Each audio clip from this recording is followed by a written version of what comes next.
What's going on, guys? Billy Davison here. In this video, I'm going to teach you how you can get more pressure washing jobs.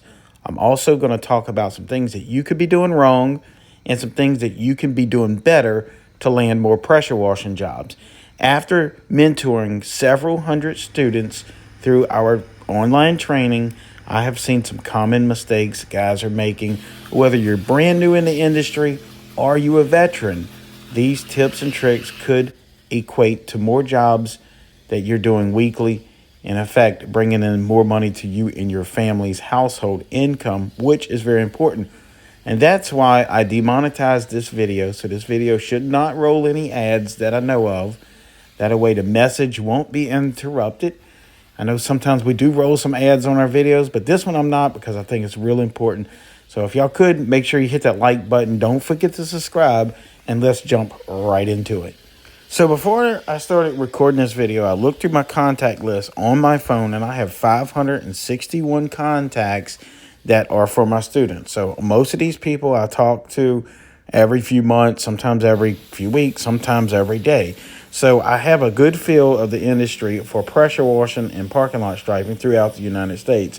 And I'm seeing a bit of a slowdown across the board, across the industry, in the pressure washing industry. So again, we're going to make this video. Perhaps it can help you land a lot more jobs. Matter of fact, I know it will help you land a lot more jobs, and we're going to go through step by step. So make sure you stay towards the end of the video. Again, after talking to hundreds and hundreds of students, several in each state, I'm starting to realize there's some common mistakes that guys are making, and I'm remembering some of the mistakes I made when I first started out. First mistake that I see a lot of guys making, and this is not necessarily going to make you money, but it's going to save you a ton of money, is using too many chemicals. I often see guys using some soft wash systems to apply bleach to houses and homes and walls. And sometimes that's not needed. Sometimes just a downstream injector is needed, which is going to save you a ton of money in sodium hypochlorite. I just mentored a guy named Kevin out of Baton Rouge, Louisiana. I've been telling him for 2 years, go to downstream injecting.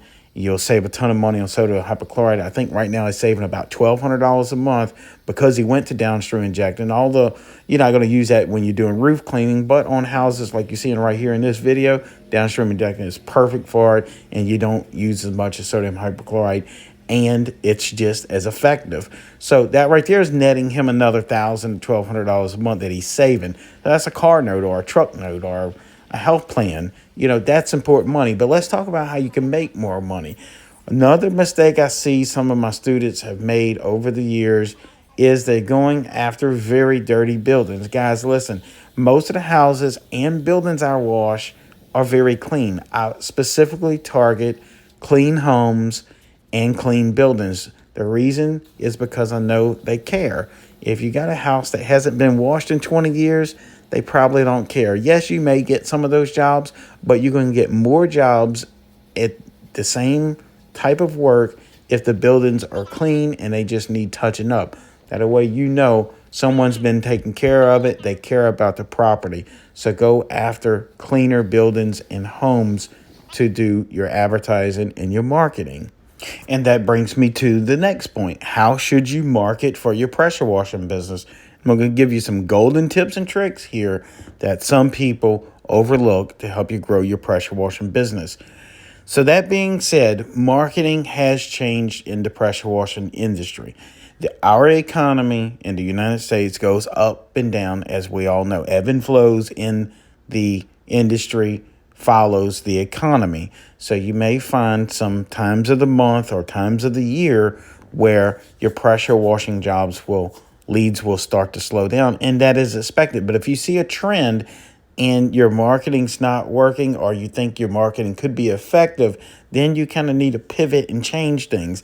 And I know as business owners, we all have an ego. We always want to do it our way or the highway, that sort of thing. But sometimes we just need to stop and listen to what other people's experience are and the types of feedback. So over the years, I have noticed that the Google listings are not as effective as they would, let's say, 5 or 10 years ago.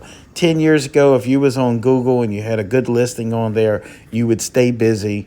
7 days a week. And it's not like that anymore. That being said, you're still going to get jobs off your Google listing, and you still should be keeping it updated, but it's not as effective as it was several years ago. I do find that Facebook marketing is more powerful right now in this particular economy than Google is. And that being said, you want to do both of them. But if I had to put money on pushing an ad, I would do it inside of Facebook.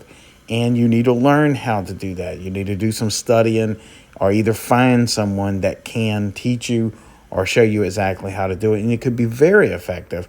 I know a guy that kind of got his Facebook ads dialed in, and he's getting about 10 to 11 jobs a week pressure washing. They're not huge jobs. Sometimes they're only a few $100s each, but those all add up. So think about your marketing. If you're not happy with it, think about changing it altogether. Also, when it comes to marketing, there are some other things that you need to do.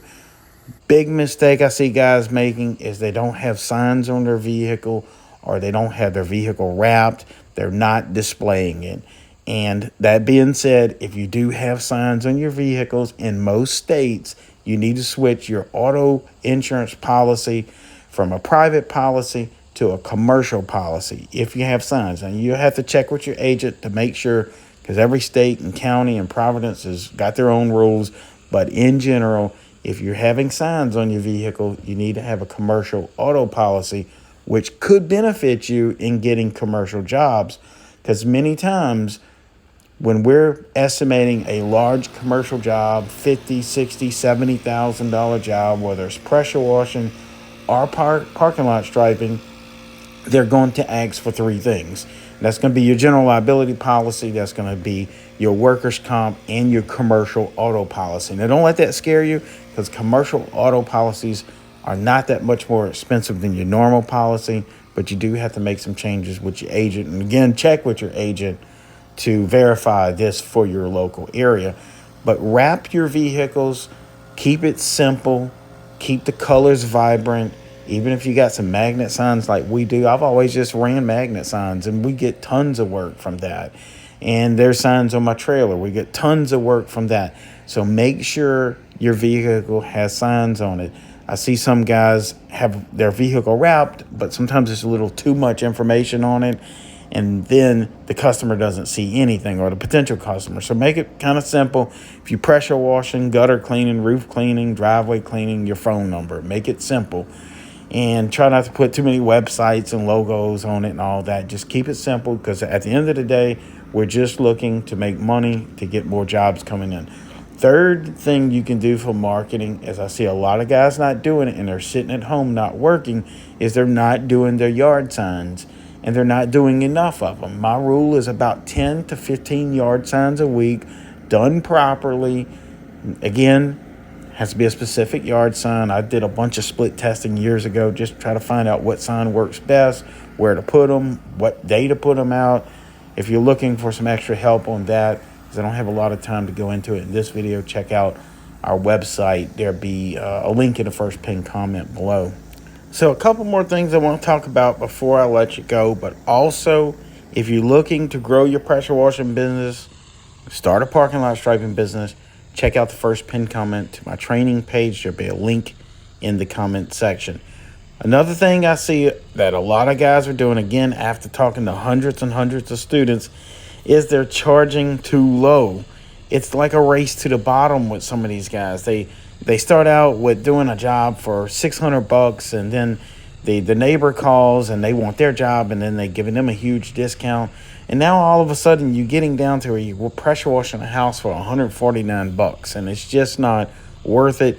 You're not going to be able to maintain your business, have a savings account, a business account with money in it for expenses. It's just not going to work out for you doing them cheap like that. You might get a few jobs like that, but as soon as your equipment breaks down, now you're trying to put more equipment on a credit card or something. You can't sustain a business by charging too low. In addition to that, some of these customers don't want to pay the low price. That's scary to them. They want a reputable company to do it. So that being said, low prices, and listen to this because it's really important, low prices don't get you jobs. the abundance of information that you give to your customer is what is going to separate you from your competition and get you jobs. So just to reiterate that, it's not the low prices that get you the jobs. It's the information that you give the customer. And make sure you have your information at the top of your head, ready to go, and you know this stuff. And what I mean by that, if you're talking about cleaning someone's shingle roof, or if you're talking about cleaning someone's home and they're meeting with you out there, or it's a phone conversation, you need to have these terminologies down to where you can explain to them the cleaning process, the different soaps and chemicals that you're using, whether it's sodium hypochlorite or surfactant, and the percentages. Let them know you do plant and property protection, that sort of thing, and also convey that information over to your customer or that potential customer, and the information is going to sell them versus the low price. I see guys losing jobs because they're too cheap. Some of my VIP students, I go over their estimates and I'm looking at them and I'm like, why are you doing this for $3,000 cheaper than what I would do it? And most of the time their answers is because they want to get the job. And I let them know. So look, you just got to trust the process. Open up your mind to charging more money. We're not gouging our customers. We're just charging industry standards. And let's start to see how many more jobs you get by charging the correct price, or even being a little on the high side, but also at the same time giving that customer that potential value of the information that you know what you're doing. That's real important to some of our higher end customers. They're not looking for a bargain. Matter of fact, they'll run from a bargain. And this is really true. I've seen other people talk about this on YouTube, and I can't stress it enough. If you're charging too cheap, you're not going to get the work that you want to do. Now, you may get some work that you don't want to do, but then you don't want to get stuck in that rut for the rest of your pressure washing career, always working cheap, doing work that you hate doing. You want to be at a place to where you're making really good money and you enjoy the work, and that is going to show up in the quality of work that you offer your customer. So guys, think about that. If you need to rewatch this video or pause it, I know it went kind of long, but I think this information can be extremely valuable to help you grow your pressure washing business. And make sure you check out the first pinned comment below and the description of this video. Give us a like and please subscribe, and I hope to see you in the next video.